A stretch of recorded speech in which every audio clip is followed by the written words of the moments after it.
Egunon guztioi eta mila esker agerraldi honetara etortzeagatik, duela ia 2 aste aurkeztu zuen Gipuzkoako Foru Aldundiak 2026rako aurrekontu proiektua, eta azken egunotan behin eta berriz entzun diogu diputatu nagusiari aurrekontuak alderdi guztiekin negoziatzeko borondatea.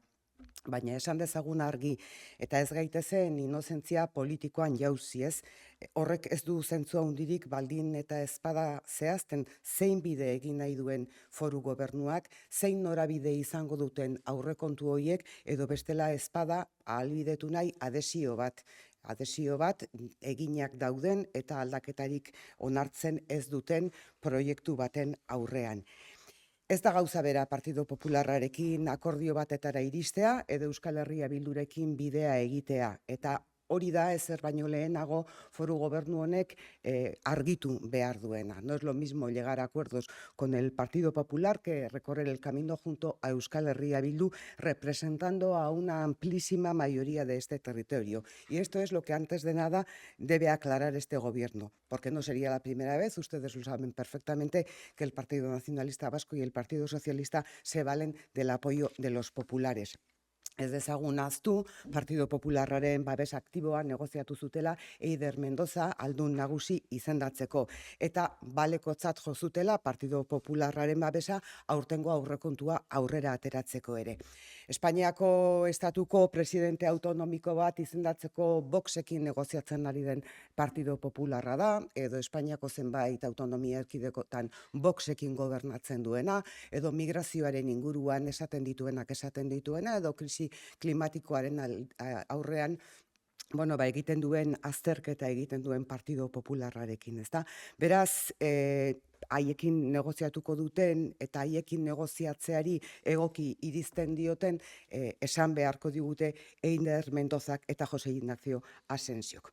Hori alde batetik. Eta beste alde batetik dago zein gehiengorekin egin nahi duten legealdi honetan aurrera.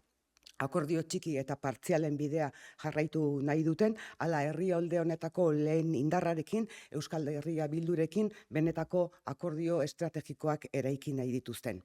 Gu herrialde honetako lehen indarra garen aldetik eta ordezkatzen dugun herritarrekiko ardura daukagulako prest gaude ekarpen arduratsua eta ekarpen eraikitzailea egiteko. Eta ekarpen hori gainera ez da izango zenbakien arteko ariketa soil bat bakarrik. Uste dugu garrantzitsua dela eta Euskal Herria Bilduren proposamenak jauzi kualitatiboa bilatzen duela. Gipuzkoa etorkizuneko erronkei aurre egiteko prestatuko duen ikuspegi estrategikoa lantzeko balioko duen jauzi kualitatiboa. Horixe dalako gure konpromisoa, gobernantza zintzoa, ikuspegi soziala eta etorkizuneko Gipuzkoa eraikitzeko ausardia.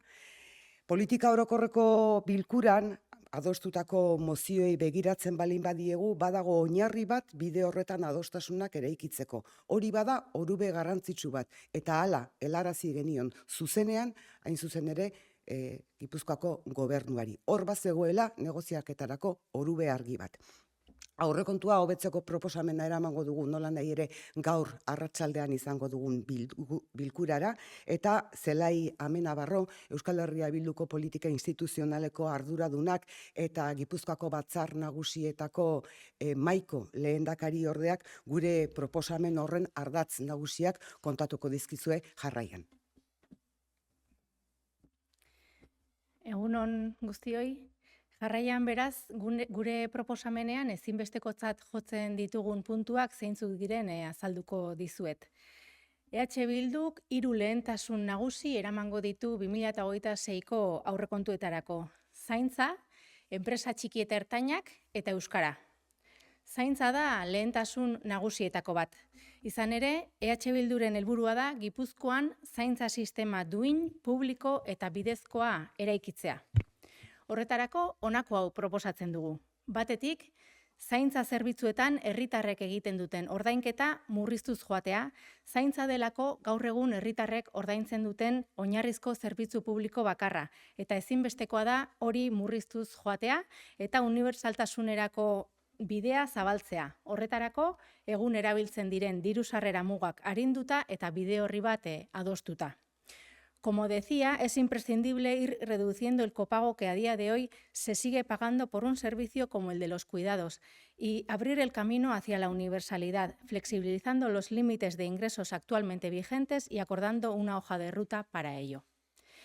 Torrez, hori batetik eta bigarrenik berriz, proposatzen dugu zaintza zerbitzuetatik irabazi asmoa ezabatzea, egoitzetan besteak beste. Izan ere, zaintzarekin negozioa egiten da gure herrian eta guretzat hori onartezina da. Eta hori bermatzeko proposatzen dugu aldundiak azpikontratatzen dituen zerbitzuen lehiaketetan klausula sozialak txertatzea. Irabazi asmorik gabeko erakundeak lehenetsi ahal izateko. Horri lotuta hain zuzen, ahaldun nagusiak iragarpen efektista bat egin zuen politika orokorreko osoko bilkuran sozietate publiko berri bat iragarrita. Baina galderak erantzuteko daude. Alegia, zaintza arloan inbertsioak egiteko iragarritako sozietate publiko berri hori zaintzaren arlo publikoa zabaltzeko edo murrizteko egiten ote den. Zaintzaren negozioa zabaltzeko egiten ote den. Eta argitzeko dauden galderak dira eta hortaz eskatzen dugu EH Bilduren proposamena aintzat hartzea. Horrez gain, badirudi zaintza ereduaren aldaketa ontzat jotzen dugula alderdi politiko guztiok, baina aldaketa hori norantz egin ebazteko gure ustez korapilo batzuk askatu beharra dago. Lehenik, mendekotasun balorazioak azkartu egin behar dira, mendeko pertsonek lehenbailen jaso ditzaten prestazio horiek.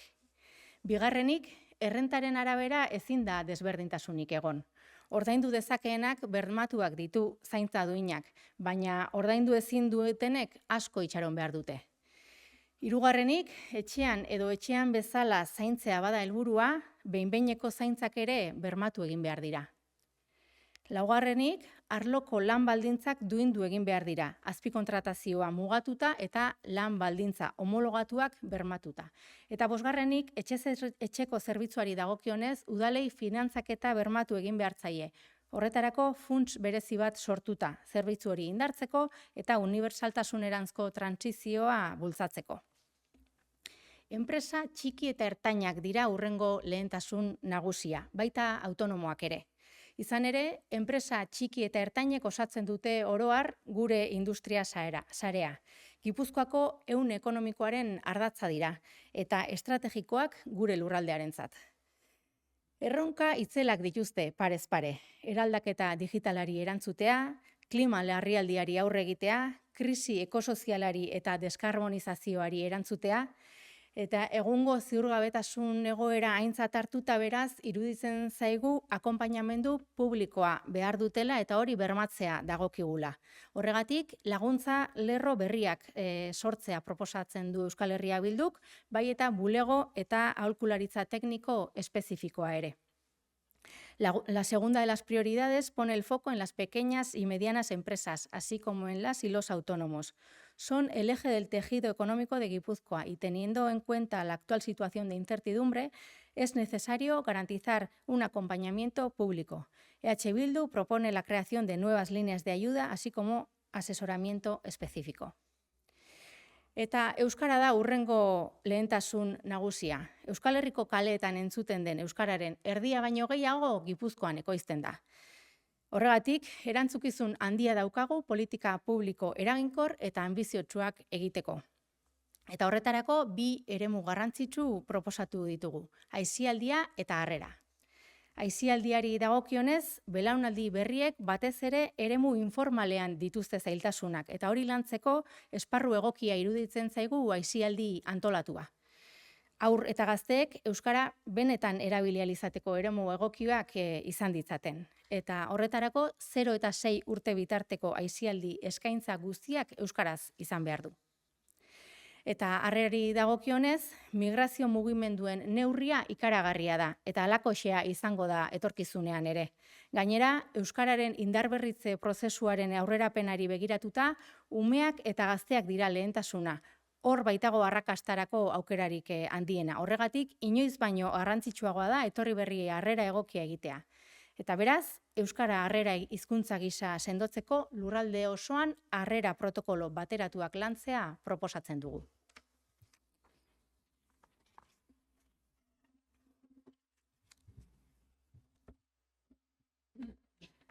Hoiek dira hiru ardatz nagusiak, gaur arratsaldean eramango ditugunak, eta hortik aurrera abiatuko gara. Bai, egunon. Yo quería preguntar si han cuantificado qué partida o qué cantidad del presupuesto supondría la propuesta de H. Bildu. En primer lugar, como comentábamos antes, primero queremos saber si es posible que estos presupuestos puedan ir en la dirección que marca Euskal Herria Bildu y que los cambios puedan ser lo suficientemente cuantitativos como para que tanto en cuidados como en pequeña y mediana empresa y euskera podamos avanzar en la dirección que nosotros creemos que tenemos que avanzar para que efectivamente el presupuesto tenga algún sentido. Una vez de que esto sea ratificado por parte del Gobierno, si es así, es cuando empezaríamos a cuantificar y a detallar cuál puede ser la propuesta que hace Euskal Herria Bildu.